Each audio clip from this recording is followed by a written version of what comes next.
Okay, good evening, everybody. I want to thank everybody for attending this evening's webinar. This is the second of 6 webinars that the Oregon State University Beef Cattle Working Group is putting on. Tonight's speaker is Juliana Ranches, and she's an assistant professor with Oregon State University and a beef cattle extension specialist. And what she's going to talk about tonight is the importance of mineral supplementation. And during her presentation, if you have any questions that may pop up, there's a Q&A. If you're logged on your computer, there's a Q&A button or selection that you can do at the bottom of your screen. Go ahead and select that, type your question in, and we'll try to get all those questions answered at the end of the webinar when Juliana concludes her presentation.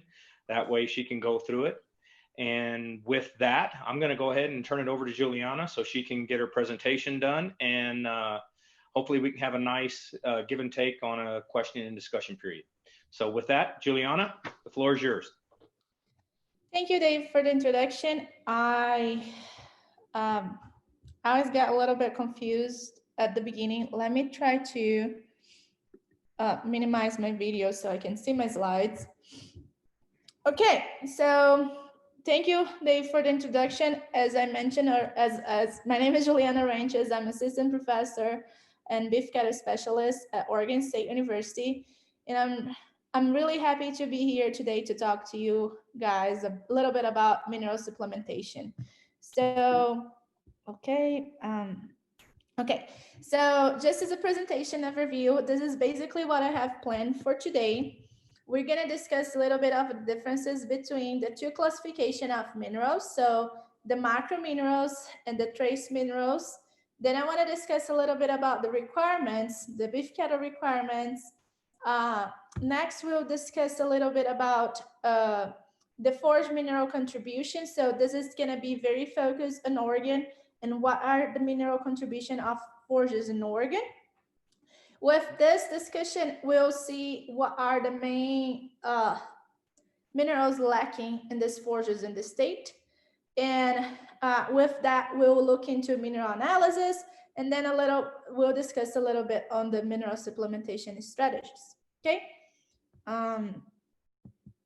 So for beef cattle, there's at least 17 minerals that are required by beef cattle species. And the 17 minerals are divided into classes. So we have the macro minerals here, and we have the trace minerals, or also called macro minerals. I feel like when I say macro, it sounds really similar to macro, so I'll call them from now on as trace minerals. So basically, the difference between macro and trace minerals is the quantity required by the functions in the body. So macro minerals are usually required in gram quantity, while trace minerals are required in milligrams and micrograms quantities. So in this slide here, I have basically divided between macro and trace minerals. And as we can see, on the macro side, we have minerals like calcium, magnesium, potassium, sodium, chloride.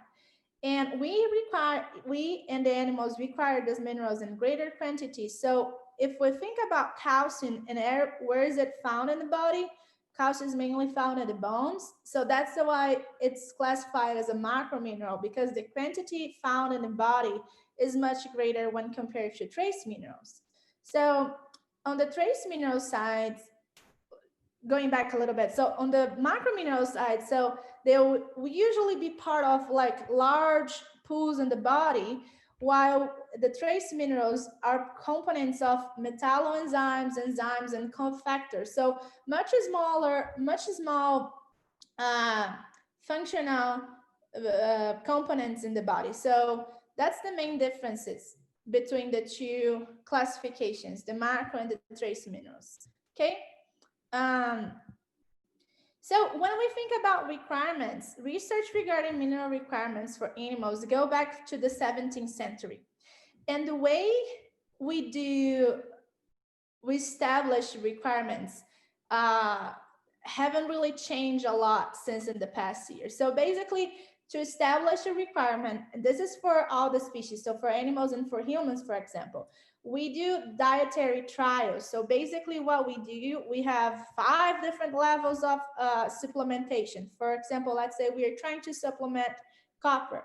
So we have level 1, 2, 3, 4, 5, and then we'll feed those animals this different levels of supplementation, and we'll evaluate the response of a relevant variable. And the requirements will be based on what in the better response for that level of supplementation. So, nothing has changed a lot in the past years in terms of requirement, and now in how we establish these requirements haven't changed a lot. So here we have, in this table, we have the most current mineral requirements for beef cattle. So on the top part of the table here, we have the macro minerals, and like I mentioned, they are required in greater quantities. So they're usually denoted as grams per day or percentage of the dry matter intake. So, and here on the bottom part of this table, we have the trace minerals. As I mentioned earlier, they're required much lower amounts, much less amount. So we would usually have them as a milligrams per kilogram daily. On this table here, we also have the maximum tolerable concentration for minerals, simply because there's a limit we can get to. We cannot go too high on the level of supplementation because this will eventually lead to toxicity.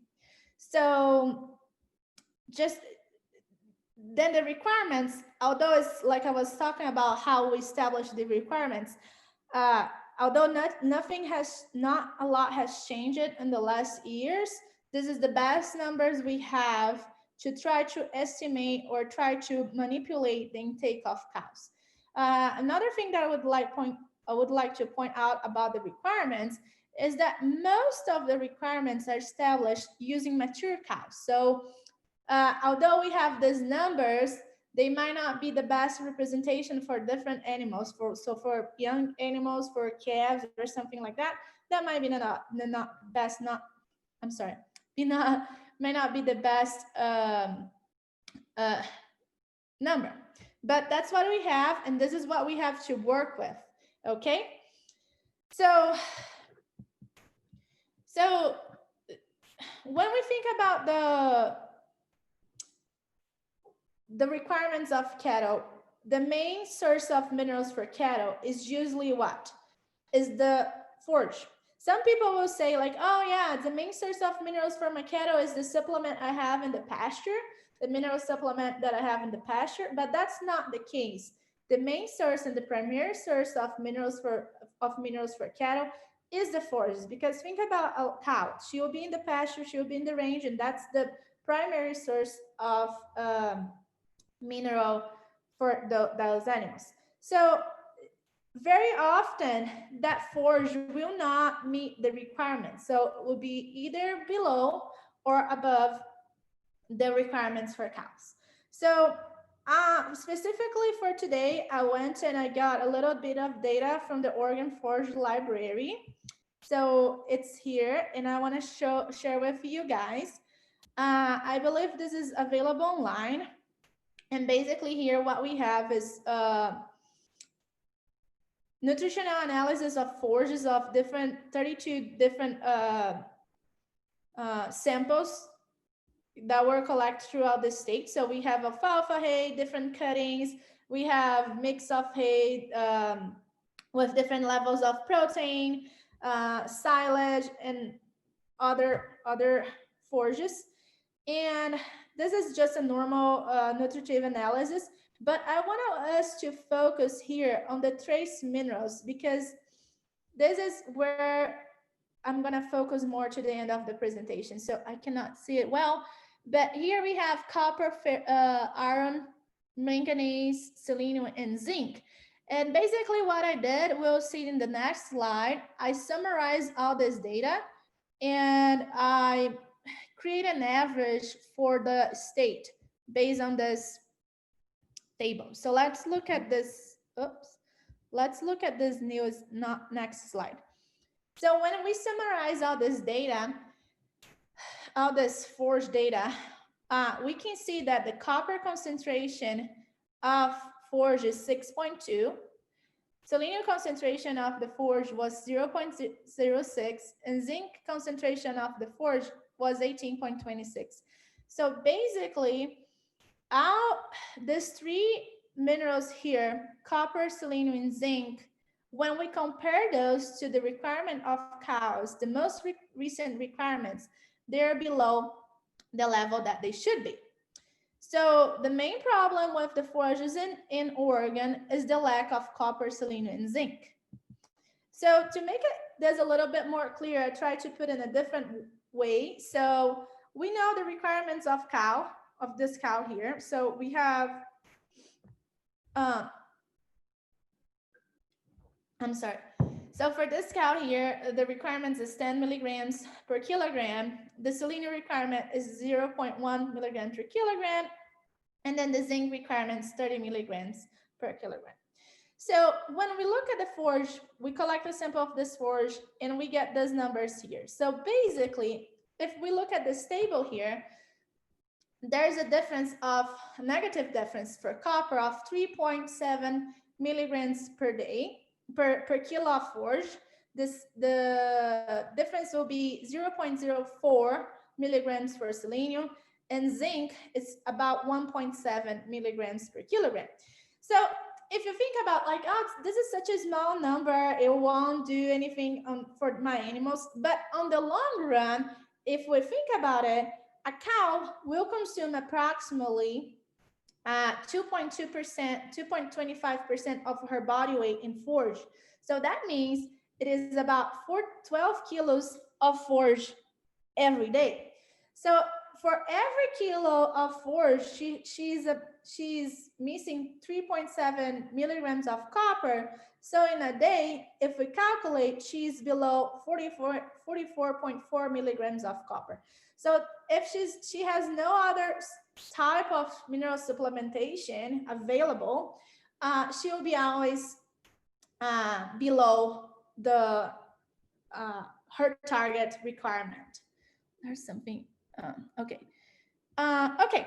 So now that we understand the three main minerals lacking in the forages in Oregon, I just want to highlight a little bit of why they're important and why we should worry about it. So copper is usually one of the typically most limiting trace mineral nutrients in America and also in Canada. Like I explained at the beginning of this talk, trace minerals are more important for small portions of activities in the body. So copper is essential to over 30 enzymes, including tyrosinase. And this is important, and I'll show to you guys why it's important a bit.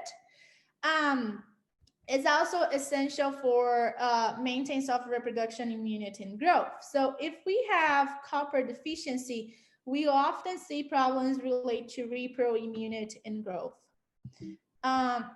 Okay, so in cases of copper deficiency, we'll see anemia, decreased growth, fragile bones, low reproduction characterized by delay of estrus and depressed estrus. And also, remember, I mentioned that copper is part of tyrosinase. So tyrosinase is what catalyzes the production of melanin. So this will reduce the coloration, the pigmentation of hair. So here is a cow that it was considered copper deficient. And then after copper treatment, we see that the black pigmentation of the hair comes back. So it was basically treated with copper. So next one is selenium, and I don't think I have to talk a lot about selenium simply because Dr. Oldfield, James Oldfield, did a lot of work on selenium research here at Oregon State, but we know that selenium works as a with vitamin E as a powerful antioxidant, which helps to prevent oxidative damage. Selenium is also important because it's recognized as the 21 amino acids. So this is selenocysteine here. Usually this amino acid will be, it is just a change on this.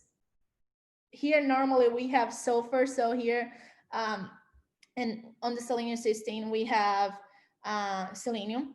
I think it's really interesting that selenium was recognized as a toxic element early in life, and now it's being recognized as one of the most, you know, it is being, it's being used and to prevent a lot of disease or to help fight disease. Okay, so selenium is also, so like I mentioned, selenium is also related to white muscle disease, which was heavily studied by Dr. Oldfield. And like we can see here, this is a normal presentation of a calf in selenium that's diagnosed with white muscle disease. So the calf will not stand, is probably, it was born in a recently, cannot stand, cannot nurse, and eventually will die because it has, you know, the lack of selenium will lead to degeneration, necrosis of the cardiac muscle. The lack of selenium can also cause low fertility, retained placenta, and immune competence. Okay. So selenium, different from copper, it is highly correlated to concentration in the soil. So this is a map created by the U.S. Geological Survey that basically access all the selenium concentration in the soils across the country. And here we have a section of the northwest US. So here is Oregon. And as we can see, most of the soil in Oregon has a low concentration of selenium, except for here, I believe this is Grant County, which is called a seleniferous area, so has high level of selenium in the soil. Most of the areas have very low selenium concentration in the soil, and this will reflect on the selenium concentration of the forages, like we saw on the with the samples analyzed for the Oregon Forage Library. So selenium soil concentration is highly related to selenium concentration of the forages. For copper, I didn't have a slide like that, simply because copper concentration of forages is not directly related to the copper concentration of the soils. Most of the copper in the soil is trapped in the organic matter of the soil and is not readily available for plants. So not necessarily the copper concentration in the soil is related to the copper concentration in the forages. Okay. Then another one that's problematic here in Oregon is the zinc. So zinc is a cofactor for multiple enzymes. It is very important for rapidly dividing cells. So zinc deficiency can usually lead to roof problems, like it helps in the maintenance of hoof integrity, and will also often lead to parakeratosis and decreased growth. So in this picture here, we see this is a pig that is zinc deficient. So those two pigs supposed to be the same age, but this one was an experimental zinc deficiency. So as we can see, it won't develop as this one, and also has skin problems. So often dogs will have problem with zinc deficiency and zinc responsive dermatitis. Also important, very important, zinc is very important for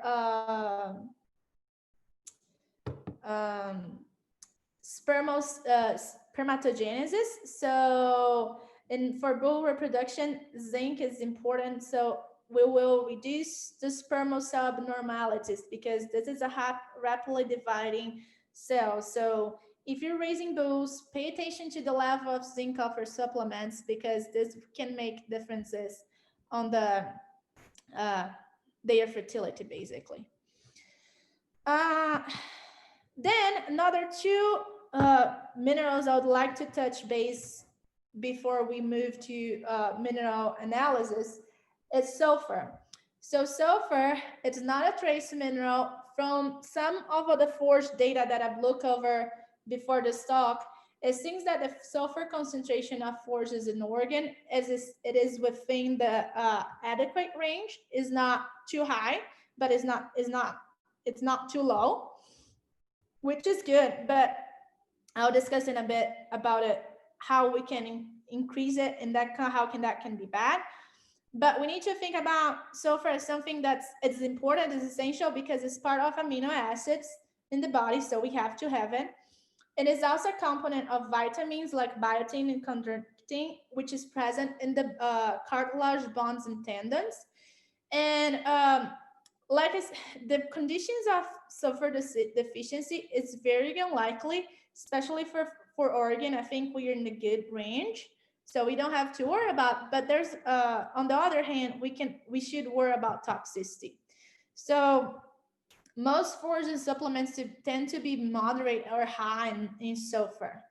And the problem with high sulfur is that high sulfur will antagonize copper and selenium. So like I said at the beginning, copper and selenium is already low here in the forges, or in the forges in organ.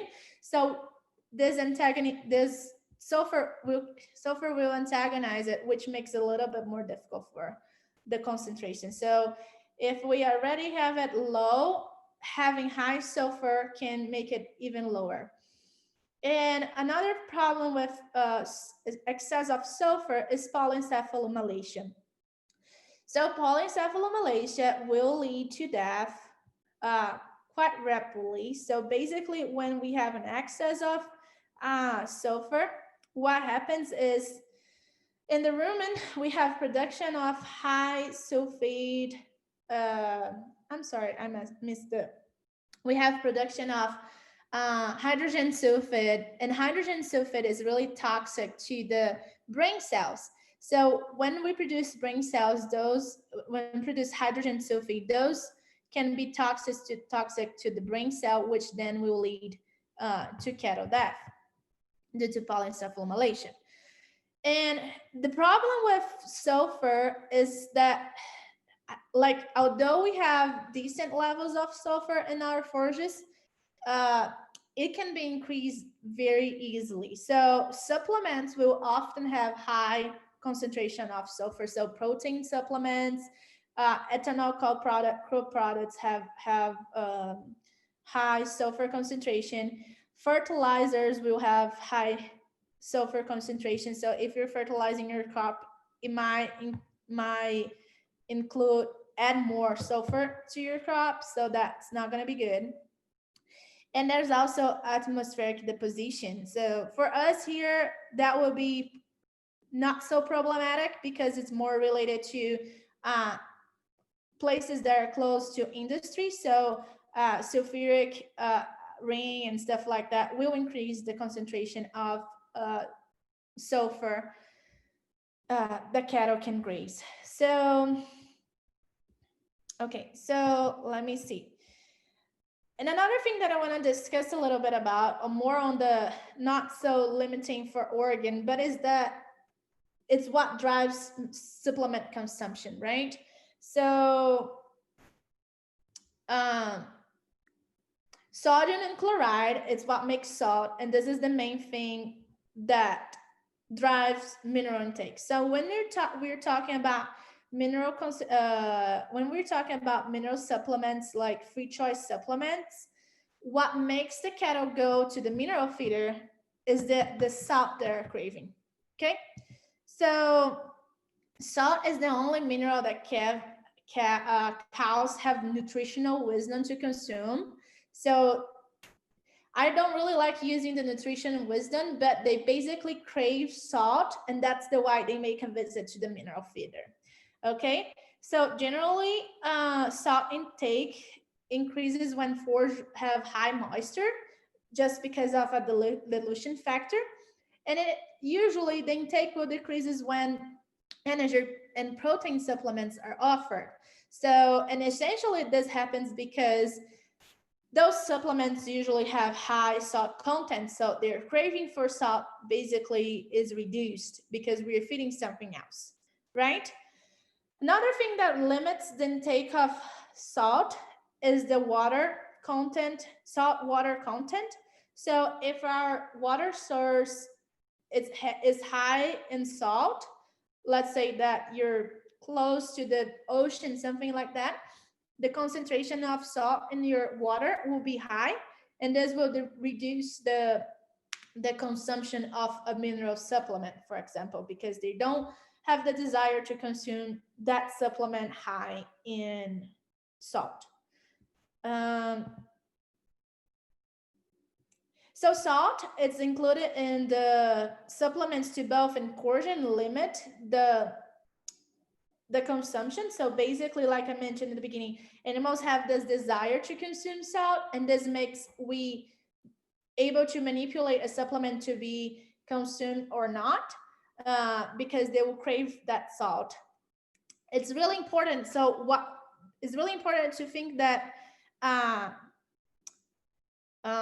when cattle is not seeking the source of salt, we need to figure out another way to supplement the most limiting minerals using another method. So I will discuss a little bit more about that, but keep in mind that what will make your animal to visit the cattle feeder is that desire to eat salt. So, okay.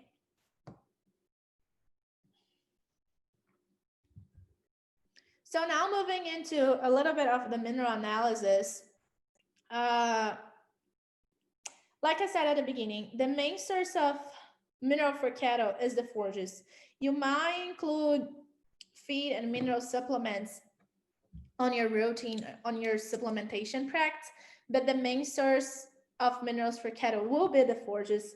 So it's important to know what you're feeding your animals. So mineral analyses are available for forages and feed and mineral supplements. And you can send those samples. You just collect the samples and send to a commercial lab. You can send to us at URC, and we can request mineral analysis for your samples. And then basically what you're gonna get is a table like the one at the beginning that as the forage library. And then we can match that with the cattle requirements and tell you basically if your forage is meeting the requirements or if your forage is below the requirements or something like that. Okay, so I think it's important to think that since we're talking about trace stuff, so very small amounts, when collecting samples, I always start with the one that should be the least concentrated one. So I always start with forage, followed by supplements like a protein supplements or pellets or something like that. And then the last one will, if you wanna, you can do mineral supplements. So mineral supplement mixes. If you're not sure what's in your supplement mix, then do that one at least by last, because that one will be the most concentrated one. And since we were talking about such small quantities, any tiny bit will change how we interpret the results. Okay. So then when we think about mineral analysis, we also have to consider mineral status. So the mineral status of an animal, it's desired to be here on this green square, right? So we want it to be on the adequate range. And this is not very difficult to do when we know what we are feeding. Often we'll see animals on the deficient range. Very unlikely we'll see animals on toxic range. The toxic range will most often happen due to a error. So let's say if we think about selenium has a very narrow range between what is supposed to be fed and what is toxic when we're talking about supplementation. So I've seen it before that an error in formulation will lead to selenium toxicity, just because the margin for error is very narrow. So instead of formulating it with one part, 0.1 part per million, the person formulated it with 1 ppm, and then that led to toxicity. So, but that's kind of very specific case, and most of minerals are far from being in the toxic range. Like we have a good gap for till we get to the toxic level. So what we want to do is to target to be in the adequate stage. Okay. Okay. So another way to know the mineral status of your animals. So we will target for this, for the this area here, but not necessarily will get to that. So when we're supplementing, so a specific way to know that the mineral status of your animals is through sample collection. So we can basically use other samples, but personally, the one that I go for is a liver sample, simply because this is the liver serves as a store for most minerals. So when we take a sample, this will give us better estimation of the concentration of the animal. So the process is minimally invasive. It requires someone that knows what is trained, but it takes if the animal is well restrained, it takes about 5 minutes to collect a sample. And where we go is basically between the 11 and the 12 ribs of the cattle. And then with a liver biopsy needle, we get a core sample. And this is what we send to the lab. So basically, this is a liver sample. We need 3 of this. It's about 50 micrograms of sample to send to a lab. I personally like sending the samples to Michigan State, just because I think they have a very robust data set. So they will give you a good report on your if your samples are within the range or not, if your animals are considered in the toxic level or in the deficiency level. Okay, so this is just a little bit, so this is their reference ranges. So when you send your samples, they will send this reference range to you, and they will let you know if you're doing it right, if your animals are in the right, on the adequate level, if they're in the toxic range, or if they're in the deficiency range. Okay, so I'm sorry. So now let's just talk a little bit about the supplementation options we have. Okay, so basically for tonight, I decided to discuss a little bit about free choice mineral supplements, biofortification, and injectable trace minerals, just because I believe those are the most important, not most important, but most feasible ones for the cattle industry in Oregon. And then okay. So if we think about free choice mineral supplements, is the most popular type of supplementation. Like I discussed in the beginning, this type of supplementation uses salt as a driver for consumption. So a lot can change the supplement, not the supplementation, but the drive of the consumption pattern. Just because if we have, for example, a water source that has salt, that will decrease the supplement consumption. But this is the most widely used type of supplementation. So I think for producers, it's really important to know what the animals are consuming when you're offering a free choice mineral supplement.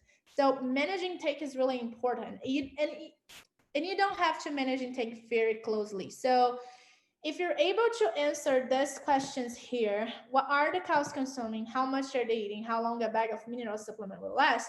You should be managing taking well. So just an example, I got this bag here on this slide. I just got this. I have no idea what the tag says. I got this one because I thought this was interesting. It's a like low cost insurance that pays the big dividends, and that's what I believe about mineral nutrition. It's some sort of cheap insurance, especially if we're talking about free choice mineral supplement. So how do we know how long a bag will last? So this is just an example here that I wanna, if you're doing free choice mineral supplement, I would like for you to do your own supplement. So basically what we do, we look at the tag. So this is supposed to be a 50-pound bag. So it is about 52 kilos. And we need to know the target intake. So when you get your bag, look at the tag. The tag will tell you, oh, this is supposed, the consumption of this supplement is supposed to be 2 ounces per day. So most of the minerals will be between 2 to 4 ounces a day. So I'm playing with this as a target of 50 grams per day. So let's say that you put a bag of this mineral in the pasture and you had 50 cows. So for 50 cows, if the target intake is 50 grams, then we're going to have a consumption of 2.5 to 2,500 grams in a day. So this bag of 50 pounds for the 50 cows, meeting the target consumption, should last approximately 90 days. So, so my point here is, if you need to know how long that bag will last for you, because this is how you manage intake. So if you go there and let's say you put the bag tonight and you go there in 4 days and the bag is gone, it means that they are over consuming. If you go there in 10 days and the is still there, they're under consuming. And with that, you can manage, because if they're over consuming, maybe what's happening is that they're craving salt, so that we could dilute that supplement. So if you can answer those questions, it will probably help you to better manage your management for mineral supplementation. Okay. So there's a lot that drives the variation in intake. Like I mentioned before, the sodium content of water, the forage sources and supplement resources can drive variation. Take salt content of water, just because like salt is what makes them to go to visit the mineral feeder. So if they don't want to go there, if they get sodium from other sources, they won't go there. So this will make the intake to fluctuate. Precipitation and foraged dry matter will also influence how often they visit the mineral feeder, right? However, there's not a lot we can do for number 1 and 2, but there's something we can do regarding palatability. So palatability is basically how that supplement tastes for the animals. And we can improve it using enhancers, and we can also use special blends, but those are often more expensive, right? But one thing we can do is change the mineral sources, because some are more palatable, or calves have a greater desire to consume than other sources. So here we have completed a couple of studies in Florida. When I was in Florida, looking into different sources of minerals. So basically, this study was looking into different sources of copper, zinc, and manganese. So in this study, we evaluate the preference of calves for 3 different sources of minerals. So sulfate, hydroxychloride, and organic. And we observed that calves had a preference for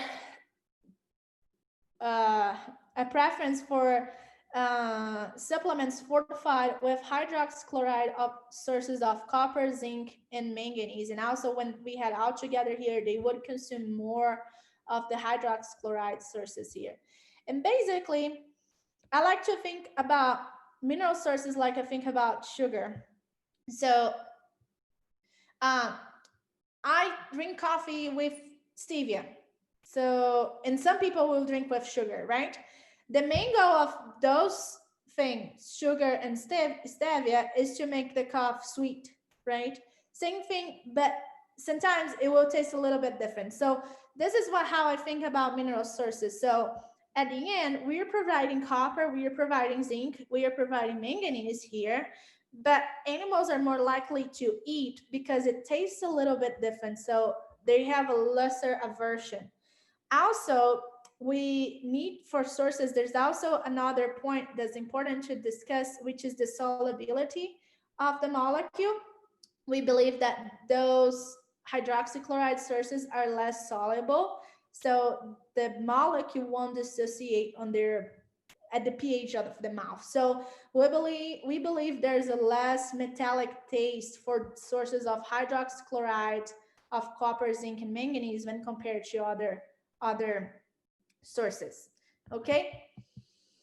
So another so basically when using free choice supplements, there's stuff we can do to make the intake go up or go down depending on what you desire. But that's the best thing you can use as a cheap insurance. Then another thing that's not widely used or routinely used is the biofortification of forages. So I believe this is often more used to address one, mineral deficiency. Like here in Oregon, there's a lot of research that has been conducted doing selenium biofortification of forages.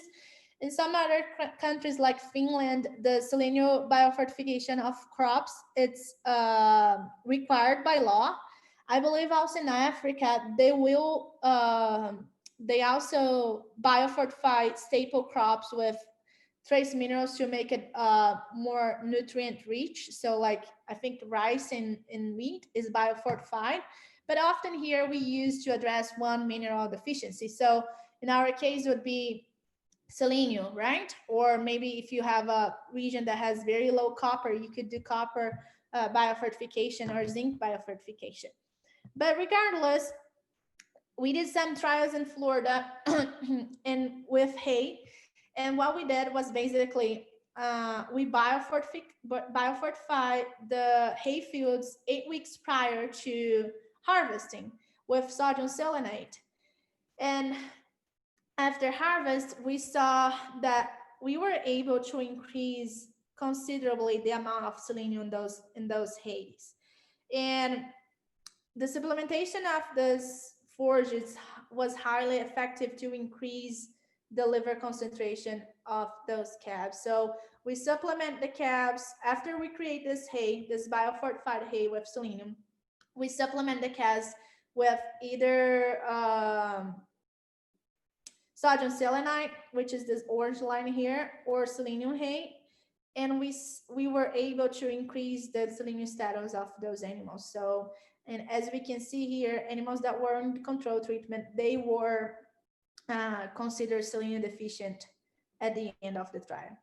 Also important to notice here, this study was a pair feeding study, which means that those two groups were consuming the same amount of selenium. So we see that there's some differences on the pathways for absorption between the selenium hay here and the sodium selenite, but this is something we can discuss some other time. It's just, I think it's interesting that the same level of selenium will lead to differences in the liver concentration. And then like another alternative in terms of trace minerals is the use of injectable trace minerals. So By no means this is meant to replace regular supplementation strategies, but this should be used in more more specific times, because it removes the intake variability. So like, we don't have to worry about if the animal is consuming what they are supposed to, what they are targeted to consume. It's also feasible where free choice supplements are not a good idea. For example, if you're in the range, you probably won't be feed free choice supplements, just because you'll be feeding a bunch of wildlife. It is very effective, delivering the no amount of minerals, so it's very convenient. So here, just to illustrate a little bit the facts of injectable trace minerals, here's just some liver samples prior and after the use of injectable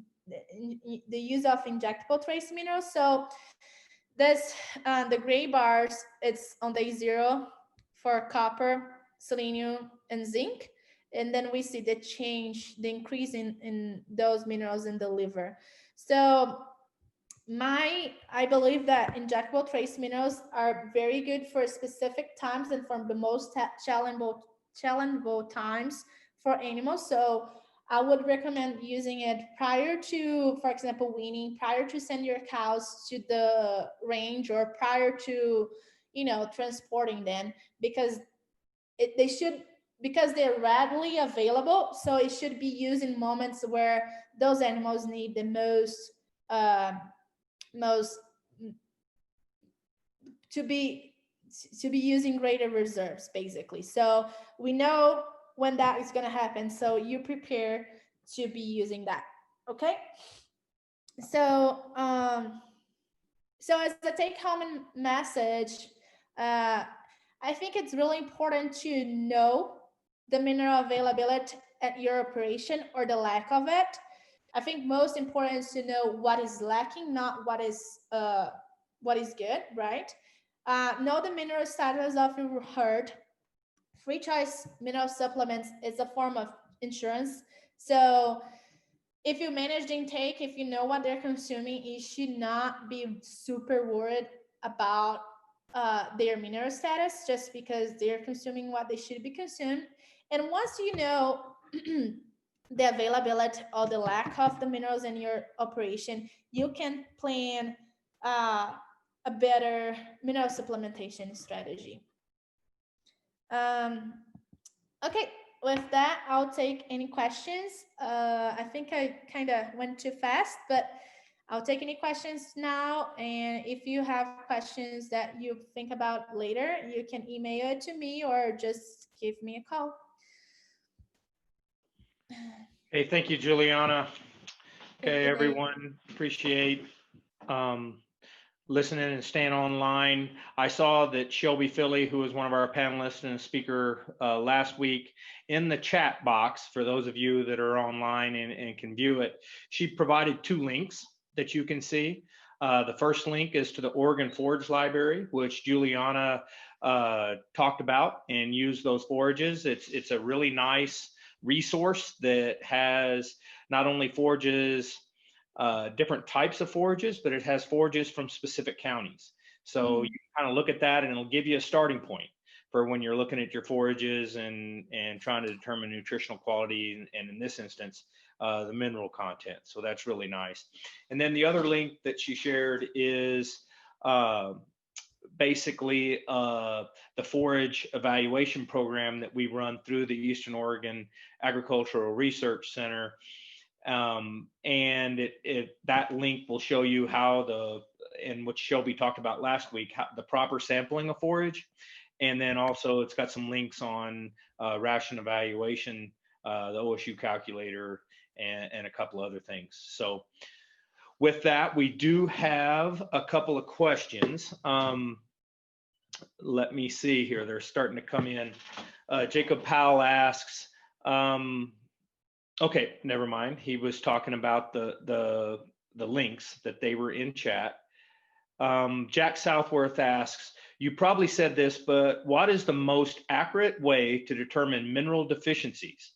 Forage analysis or liver biopsy? That's the first question. Mm-hmm. Second question being, what is the cost of a liver biopsy? And then what time of year should a liver biopsy be taken? So those are actually three really good questions. Okay, so I will start with those from Jack. So let me go back. What's the most accurate way to? So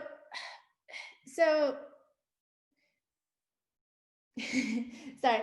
So the liver biopsies will tell the mineral status of your cattle. I would always start looking at your forages. So if you have, we start with forages, and that will tell you what's the level. So based on what we discover from the forages, we'll have a good indication to move forward and sample the animal or not.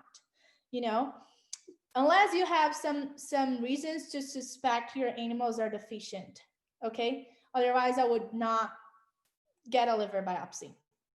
So we start with forages. If you supplement something else, we sample that too, and then if those come back too low, and let's say in selenium and copper, and you have some, some suspicions that your animals might be low in selenium and copper because you've seen problems with I don't know, repro, let's say, then I would go ahead and do liver sample collection on the cows. We usually do not all the herds in the not all the animals in the herd. We do like 10-15 per herd. So with that we can have an overview of the herd. So the cost, it is not cheap. It is about, per sample, it's about $40 just to have those samples analyzed. And I think there was a question also about timing. I would suggesting collecting liver samples,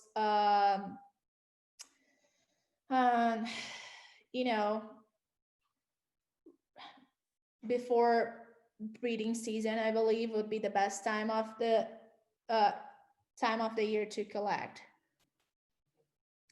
Okay. Same. I don't see. Okay, there's one question there, Juliana, that, and you might be able to touch on this. Where can they see the recordings of the seminars once they're all done? Okay, so I'm still working on that. I don't know where it's going to be available. They're being recorded. So I have a list of everybody that registered for it. As soon as we have it available, I will send you an email so you can see the recordings.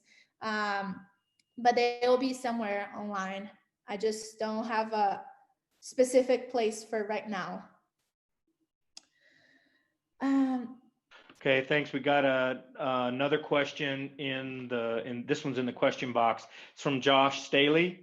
He's asking, is taking blood samples a good method for determining mineral deficiencies? Okay, so blood samples can be used. The problem is that blood samples can lead to, it's more like the pool of minerals in the blood changes over time, just reflecting the immediate intake of minerals more rapidly than it would in the liver. So the main type of sample to go for mineral status would be liver, just because blood has a lot of fluctuation basically. And there's also changes in the fractions of the blood. So liver is the most reliable one, although it's a little bit more complicated to get it. Okay, one other quick question. What is the relationship between maternal mineral status and the calf? Okay, that's a great question. So, and that's one of the areas I most like, I guess. So the relationship between maternal and fetal, basically on the last trimester, the dam will give everything she has to that calf. So she will all the reserves will then be transferred to that calf. So the relationship right after birth will be fairly high. So the cow will basically, not high, but it will be like, we can relate it, the mineral status of the calf to the cow very easily. So if a cow had a good status at the end of the gestation, that calf should be born with a good mineral status. However, as the calf progresses, milk is a very poor source of mineral. So that will make the mineral status of the calf goes down. And if the cow is not replenished, will go down too. So we have a good, decent relationship at the beginning, as right after birth, but then it goes, it is kind of not related anymore, kind of. Okay. Okay, there is one more other question, and that is, has anyone completed a cost analysis on the different supplements and their effectiveness?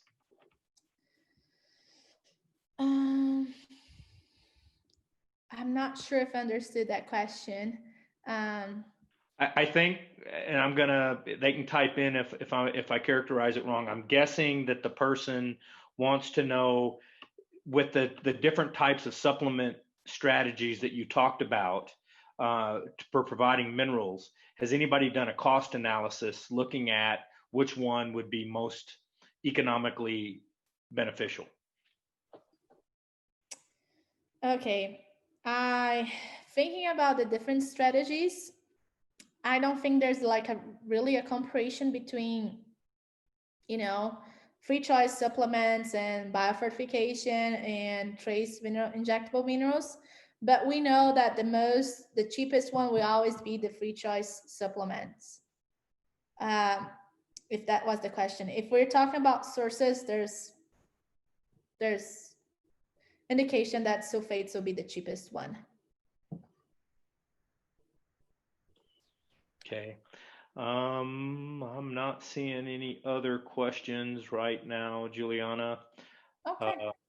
Not in the chat. I do want to say, I want to thank everybody that has attended the last two sessions. The third session will be a week from tonight, same time, same place. Ian McGregor, who is the irrigation and livestock agent out of Klamath County Extension and stationed at the Klamath Basin Research and Extension Center, will be talking on strategic supplementation for beef cattle. And hopefully it should be a really good presentation, and hopefully just as informative as the last two have been. So with that, one chat came in. Let's see. Shelby's just saying that fertilizing with selenium was less expensive and more effective than injectable or loose mineral source of selenium. That would have been one of the I guess, cost analysis kind of is a supplement to that. But hopefully everybody enjoyed the presentation, the webinar tonight.